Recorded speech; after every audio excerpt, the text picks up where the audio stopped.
need Al Pacino for this, man, not me. You're a drama teacher, Mr. Phillips. If anyone can pull it off, you can. If I was that good of an actor, I wouldn't be teaching to make a living. Hi, welcome to the Film Prospector, a channel where I look for gold on the DVD shelf of films I've never heard of. I may not have heard of 1992's Centre of the Web, but it's familiar territory as the year before director David A. Pryor directed his brother Ted in Raw Nerve. I reviewed that one 5 weeks ago and found its weirdness saved it from being just another dull serial killer film. Plus it helped that Ted Pryor had a striking resemblance to Christian Bale's Patrick Bateman. Fooled you, didn't I? Chop, chop. Sadly, although in a suit there's still a striking resemblance, here is less American Psycho and more American Idiot.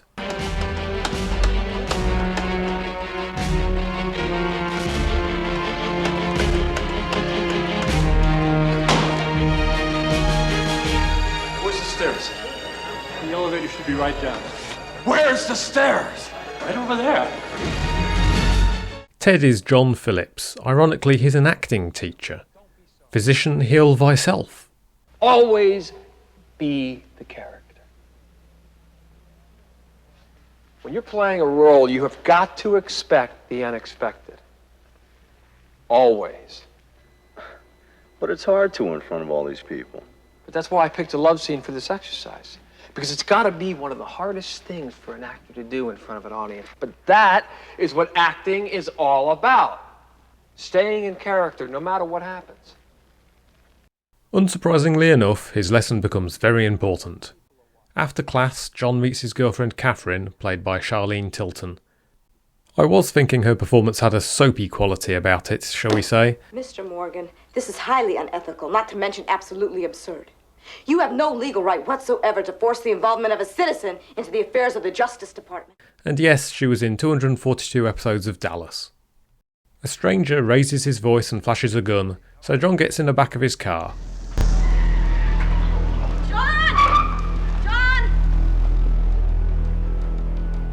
A quick, dull car chase shootout later, and he's the only one who gets arrested.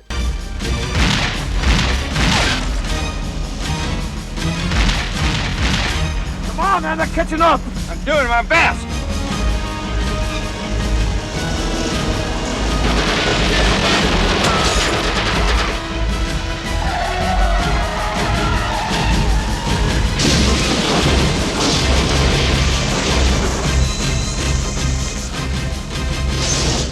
Luckily, Catherine is an assistant district attorney, so she can get him out, and Ted can yes-and on his earlier lesson. Come on, just get me out of here. I've had a really bad night. I'd say that's an understatement. Love scenes might be the hardest to do, but what about one where you're directed by your brother?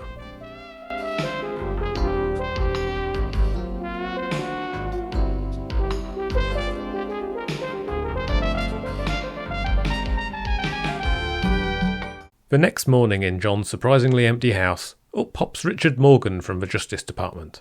Robert Davi here is giving his quietest, most low-energy, no-action performance. Who in the hell are you? Where is everything? One question at a time. I don't know if Mobile, Alabama, where both this and Raw Nerve were shot, is a party town, but Robert Davi appears to be massively hungover in every scene. I'll explain everything, Mr. Phillips. But this is not the place. I've arranged for the use of an office not far from here. Shall we go?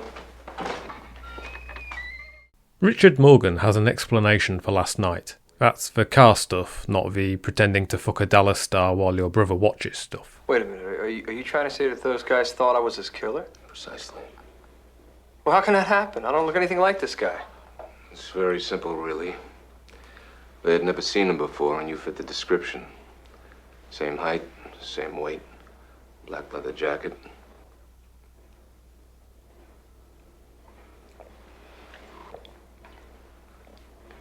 You, Mr. Phillips, were in the wrong place at the right time. The assassin John was mistaken for was hired to kill the governor. They want John to follow through on his other acting lesson and continue to stay in character as the assassin to flush out whose plan all this is.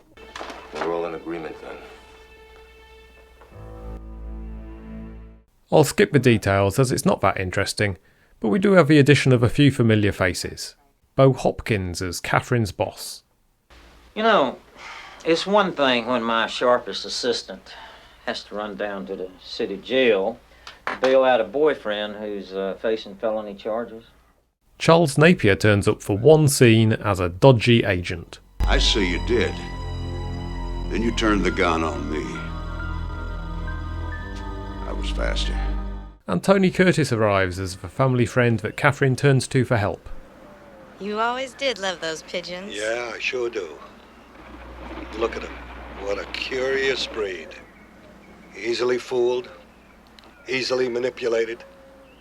His very familiar voice and hair rather gave the game away earlier, as we saw him as the kingpin with his back turned to camera, getting an update from a bad guy who had forced John into his car.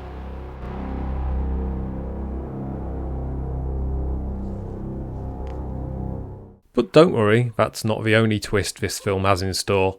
You're making this harder than it has to be, asshole. Fuck you.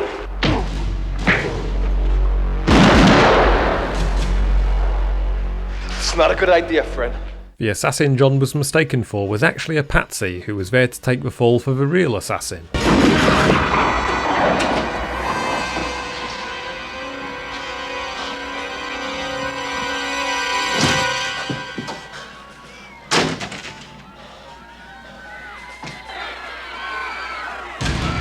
Look up there. There he is. There's the killer. Tony Curtis had planned the whole thing, and also, by the way, he had killed Catherine's dad. Twist! Robert Davi was working for him. What the hell you think you're doing, Morgan? Making friends with the enemy? If I were you, I wouldn't display my limited mental capacity. If you didn't interfere, I would have had him. Twist! John was in on it the whole time, and was working with Robert Davi all along. Catherine, I'm an agent with the Justice Department. A very deep undercover agent. Morgan is my superior. He's the only person alive who knows who I really am. We knew there was going to be a hit. We knew Logan was being brought in for it, but we didn't know who it went. So we took out the real John Logan and put me in his place, but Christ, we never guessed they were just setting him up to take the fall. Twist! Catherine was also working for Tony Curtis. Put the gun down, Mr. Phillips. You're covered. Better do as the man says, Johnny.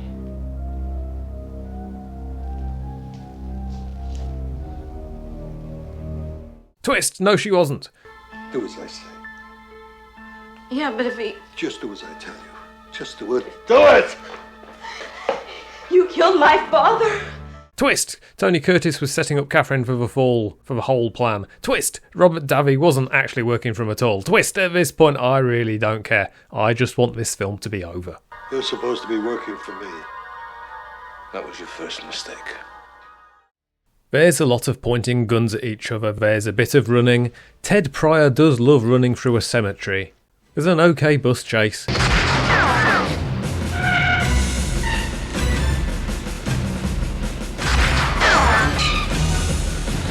But in the end, it's not particularly well shot. It's not all that interesting, and it doesn't have the weirdness or fun that Raw Nerve had.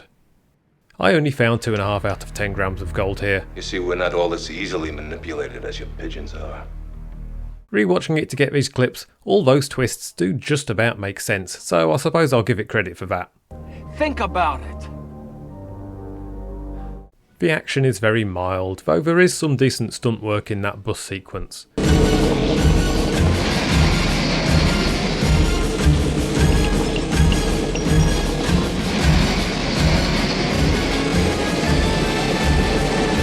The suspense is pretty light, the twists are tiresome, the acting is at an appropriate level for the quality of the film.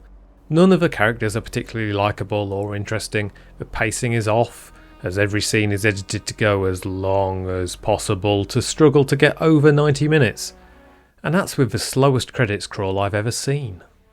So yeah, I'd definitely advise giving this one a miss. Well, thanks for watching. Comment, like and subscribe, and next week hopefully we should be better, where twist! I'll be in 2002. So what'd you think? You want the truth? No, lie to me. Well, in that case, it was great. Bye! Twist, I'm still here.